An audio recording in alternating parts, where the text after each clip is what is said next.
talking about how to protect, how to put in good biosecurity for outdoor pasture-raised cattle or dairies that have dairy cattle outside half the day and milking and coming inside for half the day or things like that. That's difficult.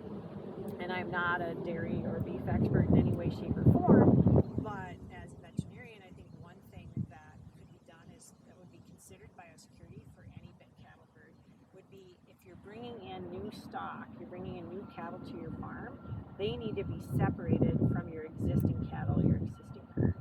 And I'm not saying you need, miles away or a whole separate building, but they should not be allowed, those new incoming cattle should not be allowed to come into contact with your existing herd until they have been tested negative for disease or not showing clinical signs or inspected by a veterinarian, whatever your criteria are for that. And that said, then you can also then control what people and equipment are touching the cattle on your farm, whether it's dairy or beef. So you can control that. And one thing I do know about back in my days is that somebody was delivering the silage to their cattle in the same bobcat that they were using to scrape the manure out of the barn with the cattle without a cleaning step in between. And that was a efficient way to spread disease through the feed. And so you can control the equipment that's used and how it's used for your cattle. And that's a great other conversation. And so I have some really knowledgeable cattle expert colleagues that we should bring into that one. But I think just the separation of the new animals and controlling who touches your cattle. And the other thing is start the conversation. So we started it here, but let's bring in those beef and dairy experts and let's have the beef and dairy producers in the world start those conversations. What would I do if? Do I know where my cattle are? Who would I call if? Just starting those conversations I think would be a great thing to do. When you talk about contact, what are some of those ways what is the type of contact that we're trying to reduce? And what are some ways to reduce that? Yeah, so there's two ways that diseases spread. In general, big lumps.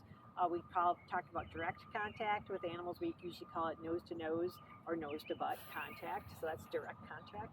And then there's indirect contact, which is I let this dairy calf drink out of this bucket of milk, and then I take that bucket of milk down to calf number 10. And so that's indirect contact. They both touch the same bucket, but they didn't touch each other. So those are two forms. And so I was trying to get at that before when I'm saying separate the new animals from the existing herd, prevent that direct nose to nose or nose to tail or nose to butt contact, and then also break that indirect contact. Don't use the same equipment to handle the new cattle as you do your existing herd. So thanks, that was a great follow-up question. I'm going to go in a slightly different direction. Okay. In several of your research projects, you've been making use of game cameras. Yes. What are some of the benefits of using game cameras in biosecurity research? Well, game cameras allow us to see things happening on the farm even when there's no people there. And I think one of the things that we found, we were looking for wildlife with our game cameras, and we found that the number of wildlife that showed up when all the humans were gone was a lot more than we ever expected, but we should have expected because that's what wild animals do. They come out and nobody can find them.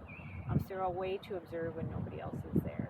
The other thing is that you capture a lot of data, a lot of images with those cameras, and they need to be examined. If you're going to take action, you need to examine them daily or weekly and have a way or a system to do that. There's some good research being done at other universities where they're using artificial intelligence to study the images. And they're like, well, that shape is a seal, or that shape is a deer, and that shape is a rat, and things like that. And I think that would really help with those cameras. They have to be looked at, and you have to take action. But they've been quite revealing. Very time consuming, but you get a lot of information out of it. What are some useful places for setting up these game cameras? What are some useful focal points? Yeah, there's two places you might want to consider is mostly is how the door that allows you into access with the animals, that line of separation.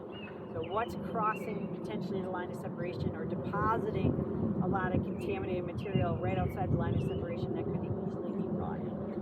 So you should really focus on those access points. The other thing is things that are eventually going to be brought into the farm. So such as feed or bedding or things like that. What's getting into my feed and bedding that's going to be brought into the farm. So those are basically the two things. And then if there's any large holes or things like that, you can basically try to figure out why are the animals there? Why are the wild animals at this point? And then try to eliminate that wild animal attraction. Awesome.